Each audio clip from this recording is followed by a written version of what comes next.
Bienvenido a nuestra exploración en profundidad de la Segunda Guerra Sino-Japonesa, un conflicto fundamental que marcó significativamente el curso del siglo XX y el paisaje del este de Asia. Este choque brutal y transformador, que duró 8 años, entre 1937 y 1945, es una narrativa compleja de política de poder, ambiciones imperiales y nacionalismo profundamente arraigado. La chispa que encendió esta devastadora confrontación se remonta a los intereses estratégicos y económicos de dos naciones poderosas, China y Japón. La primera fase de la guerra, a menudo denominada Incidente del Puente Marco Polo, ocurrió en julio de 1937, cuando las crecientes tensiones entre las dos naciones estallaron en una guerra en toda regla. Japón, bajo el gobierno de un régimen militarista, había visto durante mucho tiempo en China una vasta base de recursos esencial para impulsar su crecimiento industrial. Decidido a establecer su superioridad en la región, Japón había instigado en décadas anteriores una serie de conflictos con China, comenzando con la Primera Guerra Chino-Japonesa de 189-1495. Al mismo tiempo, la política interna de China fue turbulenta debido al debilitamiento del control del gobierno nacionalista de Chiang Kai-shek, y la creciente influencia del Partido Comunista Chino. Japón vio esta inestabilidad política como una oportunidad, y se embarcó en una serie de agresivas campañas militares dirigidas a territorios chinos. Las invasiones japonesas iniciales de China encontraron una resistencia limitada, ya que el país estaba en gran medida preocupado por sus conflictos internos.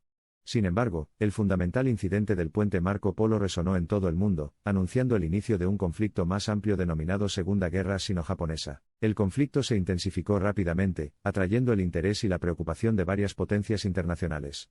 A pesar del estado generalmente desorganizado del ejército chino, Japón enfrentó una resistencia prolongada y comprometida por parte de los chinos, comenzando así la Guerra de Resistencia en China. La Segunda Guerra Mundial ya estaba en marcha en Europa y el Pacífico, y la Segunda Guerra Sino-Japonesa se convirtió en una parte integral de este conflicto global.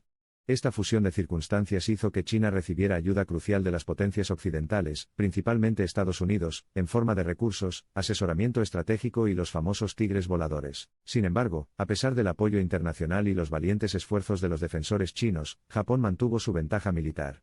Muchas ciudades chinas, incluida la entonces capital de Nanjing, cayeron ante las atrocidades japonesas en un período denominado Violación de Nankín, que culminó en uno de los capítulos más oscuros de la historia de la guerra. La naturaleza brutal de la guerra provocó el surgimiento de movimientos de resistencia civil dentro de los territorios chinos ocupados por Japón, siendo los más notables el nuevo Cuarto Ejército liderado por los comunistas, y el Ejército Nacional Revolucionario liderado por Chiang Kai-shek.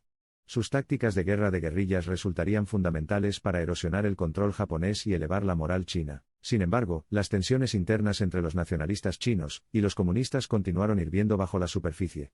Estos estallarían en batallas en toda regla después del final de la Segunda Guerra Mundial, influyendo profundamente en el curso de la historia de la posguerra de China y los orígenes de la Guerra Civil China. Los últimos años de la Segunda Guerra Mundial vieron una serie de batallas fundamentales en el teatro del Pacífico, en particular la Batalla de Imphal, promocionando ambas como una de las batallas más sangrientas jamás libradas en la historia de la humanidad. La magnitud y brutalidad de estos enfrentamientos subrayaron la naturaleza cada vez más global de la guerra. En 1945, los bombardeos nucleares de Hiroshima y Nagasaki por parte de Estados Unidos marcaron la devastadora conclusión de la Segunda Guerra Mundial. La rendición incondicional de Japón y la posterior firma de la ceremonia oficial de rendición a bordo del Missouri pusieron fin simbólicamente a la Segunda Guerra Sino-Japonesa, marcando el comienzo de una nueva era en la geopolítica de Asia y el Pacífico. Los legados duraderos de la Segunda Guerra Sino-Japonesa continúan moldeando las narrativas geopolíticas, culturales e históricas de ambos países. En Japón, en el período de posguerra la nación se transformó en una democracia pacifista, prometiendo nunca repetir su pasado militarista. China, por otra parte, salió de las ruinas de la guerra como un vencedor militar, aunque como una nación políticamente dividida. La victoria comunista en la guerra civil que siguió conduciría eventualmente al establecimiento de la República Popular China bajo el liderazgo de Mao Zedong, lo que marcaría una remodelación sísmica de la estructura sociopolítica de la nación. En conclusión, la Segunda Guerra Sino-Japonesa fue un acontecimiento catastrófico que destrozó los cimientos de la sociedad del este de Asia, y allanó el camino para transformaciones geopolíticas duraderas.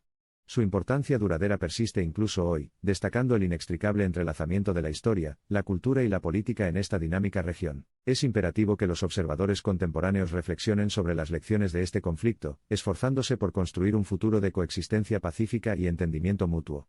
Solo reconociendo las dolorosas verdades de nuestro pasado compartido podremos trazar el camino hacia un mundo libre de los estragos de la guerra.